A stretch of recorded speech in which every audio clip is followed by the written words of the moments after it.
I get emails all the time from people telling me that they're afraid to tell their family and friends about their recent deconversion away from their faith, or from people dealing with religious blowback from family members, coworkers, and friends. Sometimes people lose their jobs, their friends stop talking to them, their spouses divorce them, all simply because they no longer are religious. There are a million organizations trying to rope you into religion, but where do you go and who can you talk to when you no longer believe? When you're recovering from the damage religion's caused in your life? I spent this last weekend with Dr. Darrel Ray, the founder of the organization Recovering from Religion, that was created for exactly that reason. Recovering from Religion has a call line and live chat where you can talk with trained agents about your situation. They have a variety of resources to direct you to, helping you find communities near you or online, as well as resources like the Secular Therapy Project, also founded by Dr. Ray, that help you find a therapist who uses science-based methods without trying to shove religion down your throat. In addition to all of this, Dr. Ray is the author of the books The God Virus and Sex and God, and he's host of the Secular Sexuality podcast, which offers a healthy, science-based perspective on sex.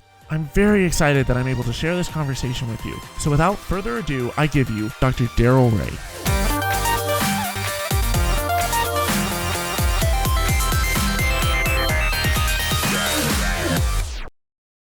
Hi, Darrel. How are you? I'm doing great, Thomas. Good to talk to you. So tell me a little bit about recovering from religion. Well, Recovery from Religion is here to help people deal with the trauma and consequences of leaving religion. And that's particularly difficult in many parts of the country, even in many parts of the world. So how do you get out? Who do you talk to when you do get out? And we're here with trained agents. We call our volunteers agents, to talk to people when they want to call us on phone or they want to chat with us online about dealing with parents that are forcing their children to go to church, a parent who raised their children religious and now doesn't know what to do because they're no longer religious themselves, or we get calls from ministers. So what do I do? I'm still a minister in the pulpit. Occasionally we get those. Or people who are depressed because they've been oppressed by religion. So we get all these things coming to us as a result of the consequences of religion. We get post-traumatic stress syndrome people. People are dealing with parents that will kick them out of the house, parents that will beat them, parents that will send them to so-called recovery therapy if they're gay. We get LGBTQ kids saying, my parents say I'm possessed by the devil, I need to be exorcised or whatever. It's really crazy stuff. And these people have no one to talk to.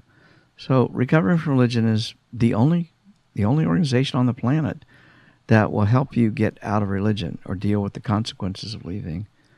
There's lots of organizations that will get you into religion. We like to say we are one of the only ones that will help you as you on your journey to get out. Now, I do want to be real clear. We are not a deconversion organization. We don't go around knocking on doors like Mormons or Jehovah's Witnesses. We don't try to deconvert you. If you want to go to church, we don't care. It's up to you. What we want to do is help you make the best decision for your life. We want to share resources with you. We want to share websites, books, YouTube videos like your own. We want people to know that there's lots of resources out there to help them make decisions. Religion tries to isolate you. Religion tries to keep you ignorant of options outside of the religion itself. And we're here to show you that there's a lot of other options that your religion doesn't want you to know about sometimes. About how many calls would you estimate that you guys get per day or per week? Wow, that varies quite a bit. I was just looking at today, and we're getting, today it looked like we had half a dozen. Yesterday we had at least another half a dozen. Now, that's actually low right now, I think, because we're getting ready to, we really started to ramp up our efforts. And June 1st, we're announcing a major upgrade to our system. Talk about that a little bit. You were talking to me earlier about how you guys are expanding at an incredibly rapid pace. Yeah, right. It's a chicken and an egg kind of thing. We know there's people out there that need help, but they don't know we're here. We need volunteers, and we need to get them trained, but if we don't have people to call, then we don't need the volunteers, which comes first, the volunteers or the callers. So you have to kind of ramp these things up, each one step by step.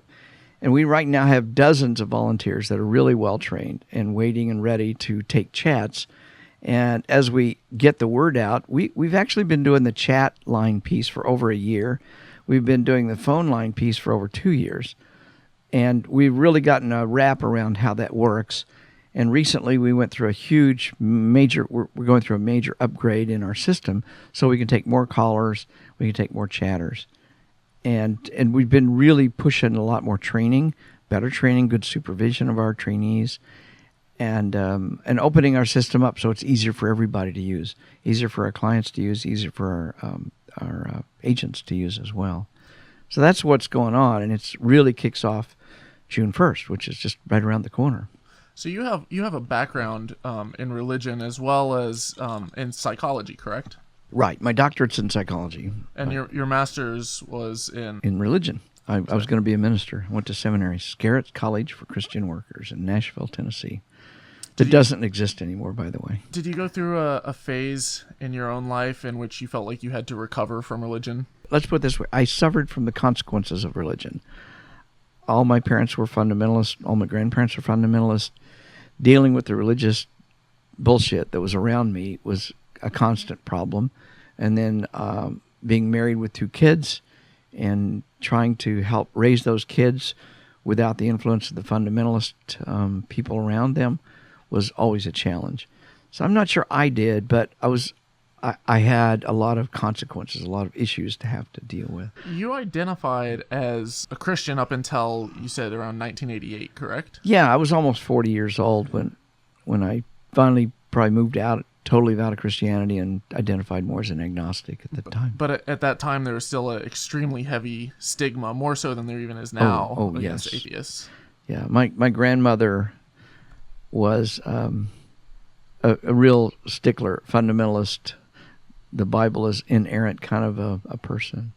And she taught us that, and she made sure we towed the line.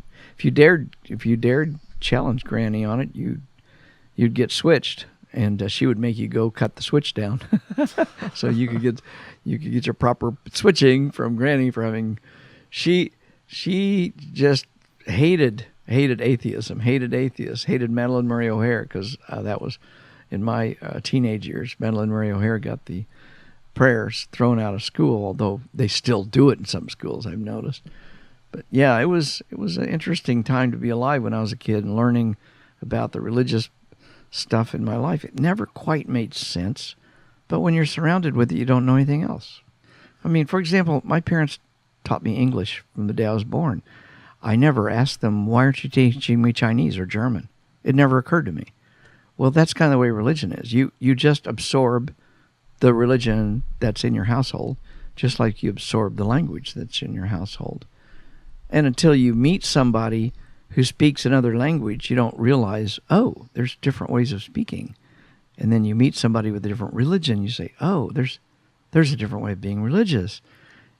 And those begin to open doors and make you ask questions, I think. It's amazing to me that, we live in the 21st century now, and there's largely been a shift away from,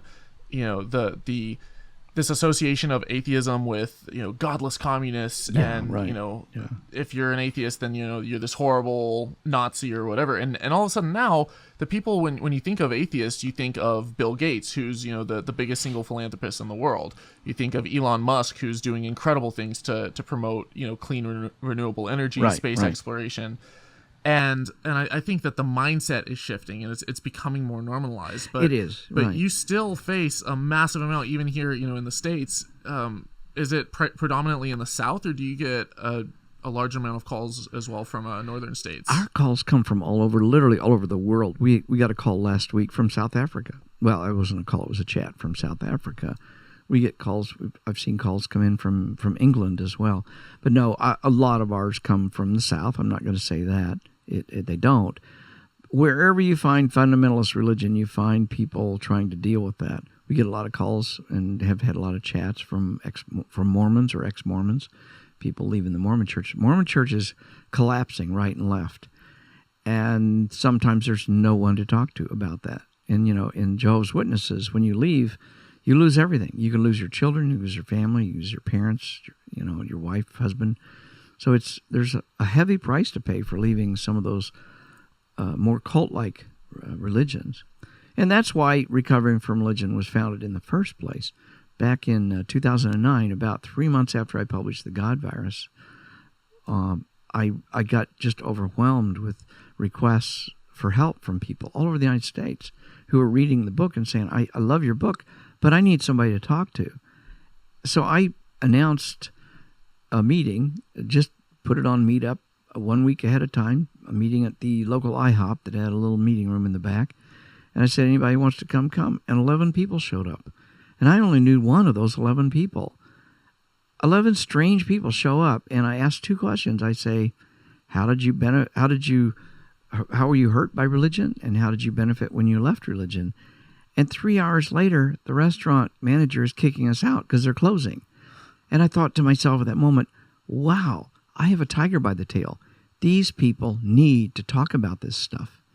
And what I noticed in the process of that single meeting, we had ex-Catholics, ex-Baptists, ex-Mormons. We even had an ex-Mooney in that meeting, which is pretty rare, of course. His mother and father were Moonies, and he was raised in the Mooney church. I talked about Moonies in one of my videos on cults. Yeah. It's a big cult, of course. Yeah. So as we're progressing through this meeting, about 2/3 of the way through, I give each person 5 or 10 minutes to talk about their personal story and ask questions of other people and stuff. You can see the light bulbs start coming on. And as the ex-Catholic says, wow, you had the kind of guilt I had, and you were a Baptist. Or you're an ex-Mormon, and your family treated you the same way I did, and I'm an ex-Mooney. So the light bulbs start coming on when they realize all religions use the same methods to brainwash you and control you. And that was revelatory. Intellectually, I kind of knew this, but to see it in 11 people in a room, 11 people, 10 of which I did not know, go through this process, and at the end of the meeting say, wow, I feel so much better. I now understand how religion impacted me, and it's because I saw how it impacted you, and you were an ex-Baptist, or you were an ex-Mooney or ex-Mormon, or we've, in some of our meetings now, we've got people like ex-Muslims, ex-Buddhists, all sorts of ex-religions come to our meeting. When you talk about the ways that religions go about controlling and manipulating people, do you see a lot of overlap there, a lot of parallels between abusive relationships and cult-like manipulation tactics and what religions are doing that causes so much harm? Well, yeah. A lot of us are familiar with the term gaslighting, trying to make the person that you're manipulating believe that they're not perceiving reality. That's the same thing religion does. You're not perceiving reality. There are demons out there. The fact that you can't see them is your problem, not my problem. I know Jesus. Jesus said there were demons. So constantly religions are trying to tell you to see. And you get the whole, there's no such thing as atheists. You actually believe that there's God. You're just going through a phase, a rebellious phase. You want to sin. Right. Do you hear a lot of the same stuff, again and again? Our callers, it's almost like a template sometimes. Now, I don't want to denigrate their experiences, because their experience is powerful, negative, horrible, difficult for them. But the patterns are remarkably the same. They're not identical. I would never say that. And I do see significant differences between the religions. The patterns may be very similar, but the pattern of guilt and recovery is different for a Catholic than it is for a Baptist. And I think it's different for a Baptist than it is a Mormon. It's definitely different for a Muslim, ex-Muslim, than it is for an ex-Buddhist. But all of these religions have their own. In my book, The God Virus, I talk about the guilt cycle. They all have their own guilt cycle, and the guilt cycle infects you with specific guilt messages and guilt ideas. For example, a real quick example: have you ever heard of a Baptist going to a Catholic priest to confess their sins? I'm not sure that I have. No. Have you ever heard of a Muslim going to a Catholic priest to confess their sins? Definitely not. or a Catholic confessing their sins to a Buddhist monk? No. Where did they learn the concept of sin? And where do they have to get forgiveness for that sin? It's always in the same spot they learned it. Catholics get forgiveness for their guilt and sin from Catholics. Baptists from Baptists. So that shows that the guilt, and that's a cycle, what I call the guilt cycle. It's designed to bring you back to the church of your home, your origin, that you were originally infected with. And it's beautiful. It's a really simple and yet sophisticated methodology for keeping you infected with a very specific God virus. Well, brilliant, not beautiful.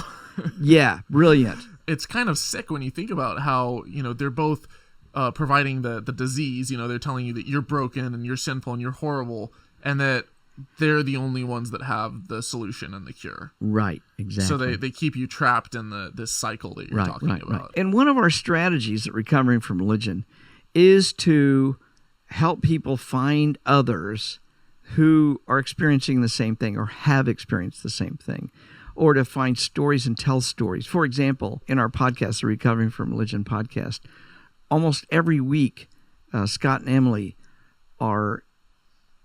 have 2 to 3 stories of people from maybe different religions.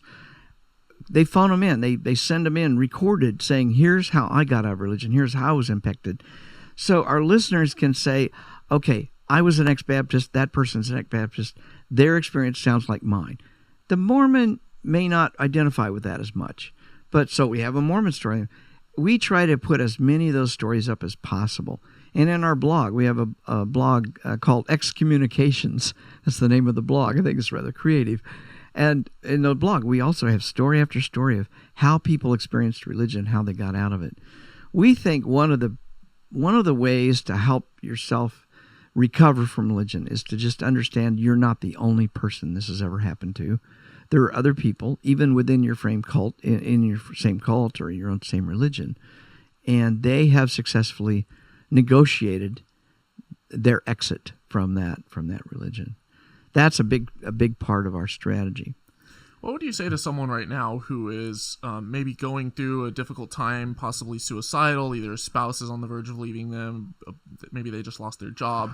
What words of encouragement would you give them? Because I try to make videos that are uplifting, and every once in a while I'll have a video that it's about encouragement and trying to show people that this world is beautiful and incredible, and that religion is on the decline, and that the fact that life is short is what gives us, a purpose, and it drives us to make the most of it. What would you say, having seen people go through these struggles, to maybe help get them through, what they're going through right now? Well, first of all, it's important to remember, as I said earlier, we're not a deconversion hotline, and we don't give advice. So if somebody calls us, oh, by the way, the phone number is 1-844-I-DOUBT-IT. Nice. 1-844-I-DOUBT-IT. If somebody calls us on our phone line, or they chat in with us on the chat line, we're going to listen to them. We're going to respond to them with questions that help them explore their own options, their own life. It is irrelevant how me, as an agent, got out of religion. How I did it is not how you need to do it. So we're very careful to be aware of that. What we can say is, we can ask or we can suggest, have you read these resources? Are you aware of this YouTube video? Why don't you go look at this book or this podcast or this blog entry that's related to your religion and whatever, and then come back and chat with us some more. Those kinds of things we can give them. We are so careful. Advice is not worth anything if it doesn't, because most pieces of advice just go over people's heads. And I'm not here to advise you. I'm here to help you find your own advice or find somebody. We oftentimes ask people, do you have anybody in your family you could talk to that you feel safe with? Do you have anybody in your community that you know is already atheist that you could go talk to, or secular or whatever? So we oftentimes point them to people that they can sit down face to face with. Now, at the same time, we are growing those. Remember, I said the very first thing I did in Recovery from Religion was announce a group at the meeting room of the IHOP. Well, that, in fact, is what's happening all over the world now. We have meetings happening in places like San Diego, for example, in Nashville, Tennessee. We've got meetings in Ohio. And these people meet once a month, just like I did. They meet in a coffee shop or some restaurant or something. They sit around and they talk about those things I mentioned earlier. And they get to see face-to-face and listen face-to-face how people are dealing with those issues. So we really are trying to encourage face-to-face meetings. of course, this is an online world, and it's not always possible for people to sit down or find a group close to them. I wish we had a recovery from religion group in every community in the world, but we don't. We probably only got them in 20 or 30 communities. Now we're growing and we're getting more, but that's not nearly enough to serve everybody. So what we've done is we've created virtual communities, and we're launching those on June 1st. We will have virtual communities for like ex-Mormons or virtual community for ex-Baptists. We're going to have a virtual community for military, because the military, there's a lot of religious stuff going on in the military.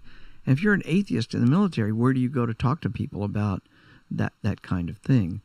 So we're going to have a lot of these subgroups, I guess you could say. And if we get a caller calling in and say, I'm leaving the Mormon church, who do I talk to? Well, we'll talk to them for a while, and then we're gonna give them the keys to a private group that only invitees, they can only be invited by us. They can go to that private group and talk to other ex-Mormons in that private group. And it'll be moderated, but we're not there to advise, but the other people can advise. So you'll get peers, other ex-Mormons saying, here's how we did that. And they speak the same language. You know, Mormons speak a very different language than Baptists do. And Baptists speak a very different language than Catholics do. It's almost like the languages are different when you start really listening to these different religions. And that's what we're trying to help people connect with. And then we'll turn them and say, well, did you know there's an ex-Muslims in North America? Or did you know there's an ex-Mormons group in Salt Lake, Utah? We will be able to hand them off to other groups so they can start getting the kind of support they need in their own community. So you work pretty closely with a bunch of other organizations. We do. We work with groups like Grief Beyond Belief, for example, Rebecca Hensler's group. Where do you go if you don't believe in afterlife or Jesus or God or any of that stuff, and you're still grieving? You're grieving for a lost child or a lost parent, a lost spouse. And we refer to those kinds of groups. We refer to the Clergy Project, for example. We got a chat in a couple of weeks ago of somebody who said, I'm a music minister in my church, and I play in the rock band, the Christian rock band in my church, but I'm an atheist now. What do I do? So we of course, we talk to them, we chat with them. We may send them on to one of our private groups that deal with his particular or her particular religion. But for that person, we went ahead and referred them on to the Clergy Project.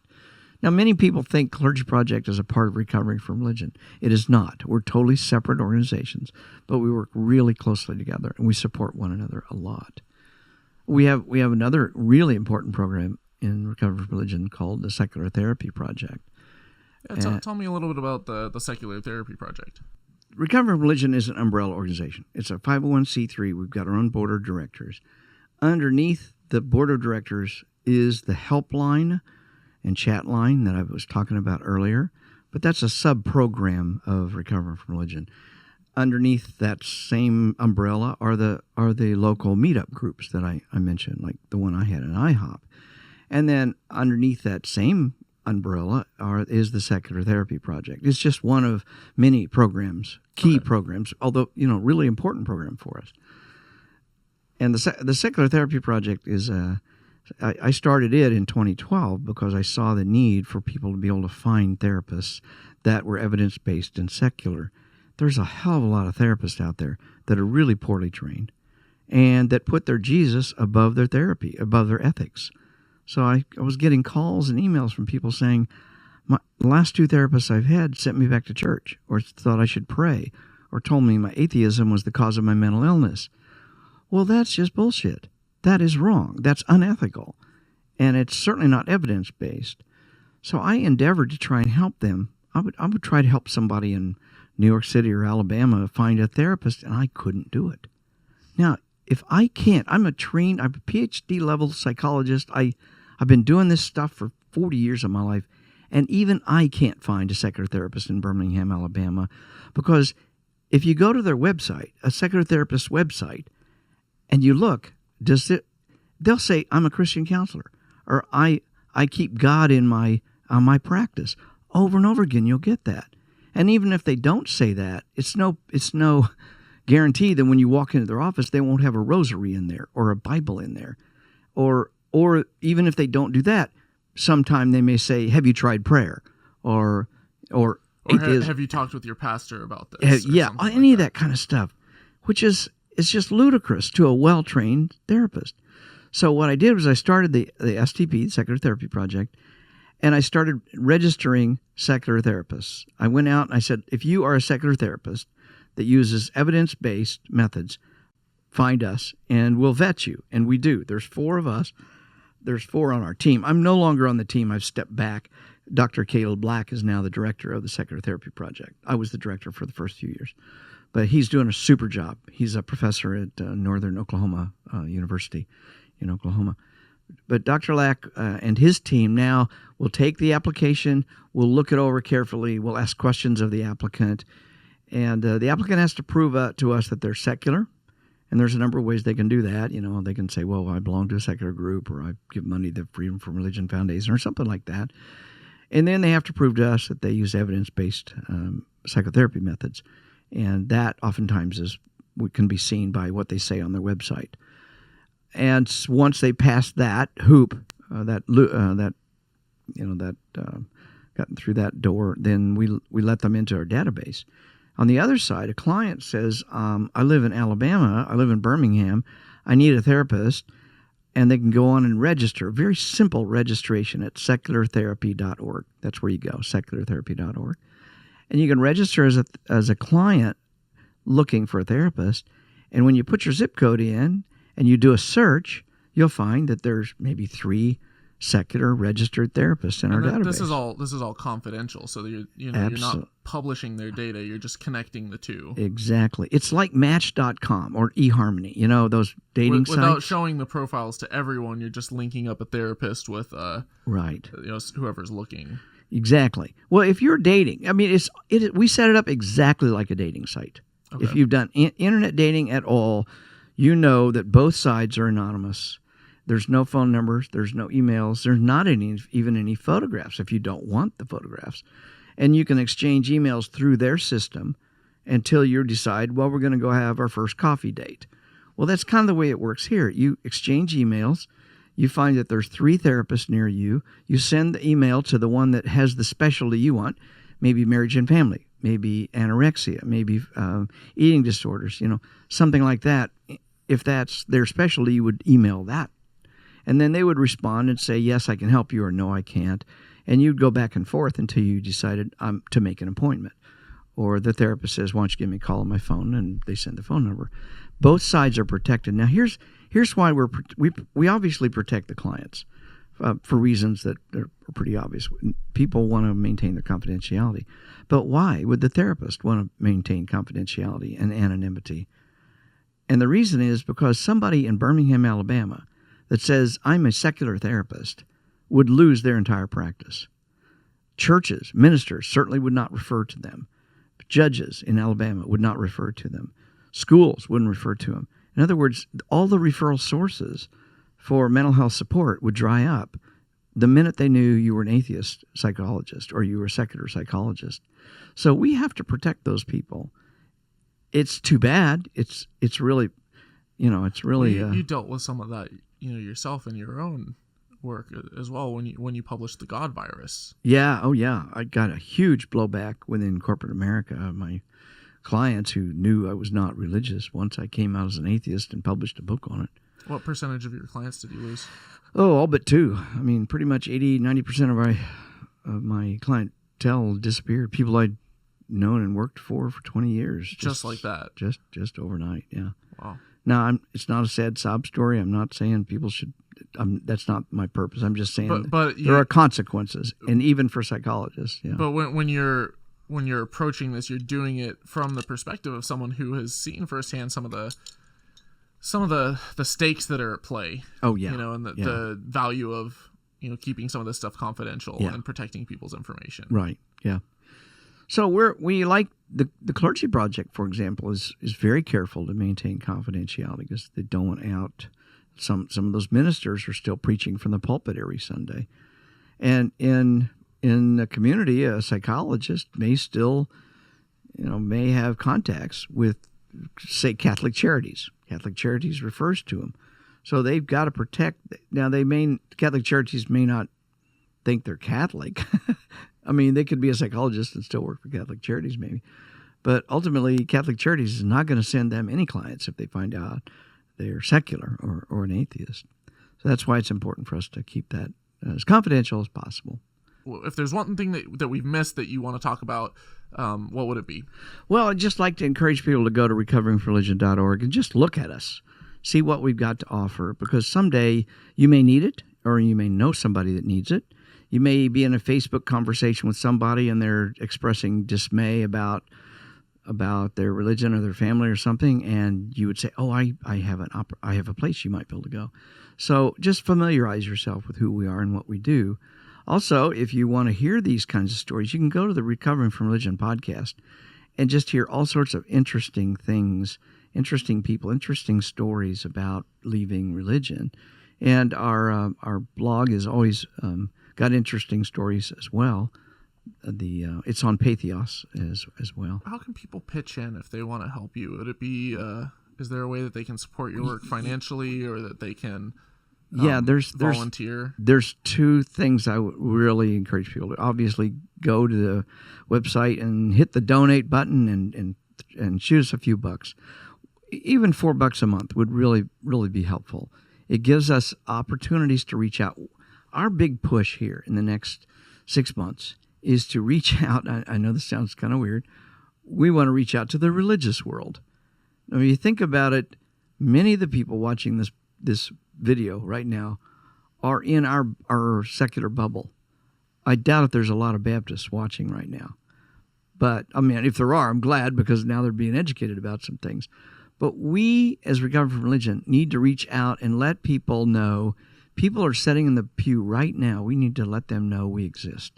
So it costs money to buy ads on Facebook, or to reach out to those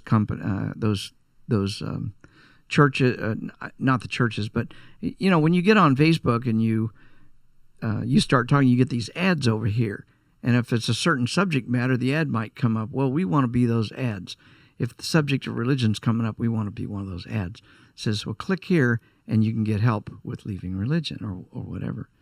So that's one way to donate. The other way, and just as important and just as helpful, is to put links on Facebook for us. Make comments with links to us. Try to let people know that you are actively understanding and working with us to get awareness about what we do. And you can go to Recover from Religion and hit the volunteer button as well. And if you hit the volunteer button and fill out the application, and there is an application, not just everybody can volunteer for us. We want people that really want to help other people. We're not just in here for the jollies of it. We get a lot of benefit.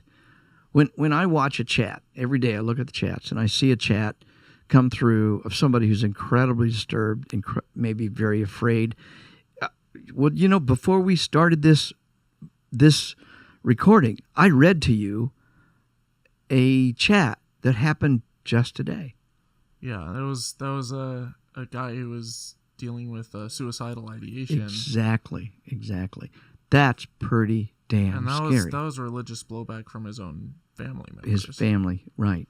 Directly related to the family. You see stuff like that all the time, though. We do. So this isn't just a one-off. No, we see this frequently. Yeah. So, and where would that person turn if they hadn't found out about us? And guess what? He told us in the chat that he had learned about us through a podcast that he had listened to. Well, that's why we're doing this.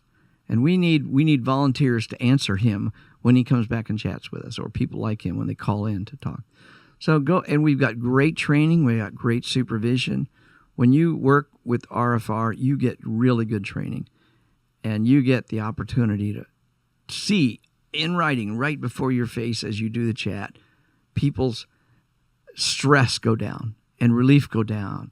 And they say, wow, I had no idea these resources existed. And thanks so much for talking with me. So it's just really, really rewarding to have that kind of opportunity to help somebody else on this planet in this lifetime. Yeah. That's wonderful. Darrel, thank you so much for coming on. Yeah. Guys, definitely go check out his work. The stuff that Darrel is doing over with recovering from religion and the things that everyone is doing there is just incredible. And they're really helping to, they're just helping a lot of people out who don't know where else to turn. There's nothing else like that for people who are dealing with all kinds of blowback and trauma. So go check it out for sure. And if you want to see part 2 of this interview, head on over to Patreon. Thanks for having me on. Absolutely. You guys rock. Don't drink the Kool-Aid. So we're going to continue this interview over on patreon.com, but we're going to get a little bit into the topic of sex and sexuality within the secular world. Darrel has written a book called Sex and God, and he has a podcast called Secular Sexuality. So that's going to be really interesting talking to him about that. But in order to watch that interview, you'll have to head over to Patreon. Anyone, no matter what level you pledge at, should be able to have access to that stream. Definitely you want to go check that out. That's not something you want to miss. Thank you so much to all of my patrons for supporting this video and making it possible. If you want to support the show, I've got some pretty cool perks over at patreon.com. I also have a few other ways to donate if you want to just pitch in and help out the show. You can be free. Dare to be curious. And don't drink the Kool-Aid.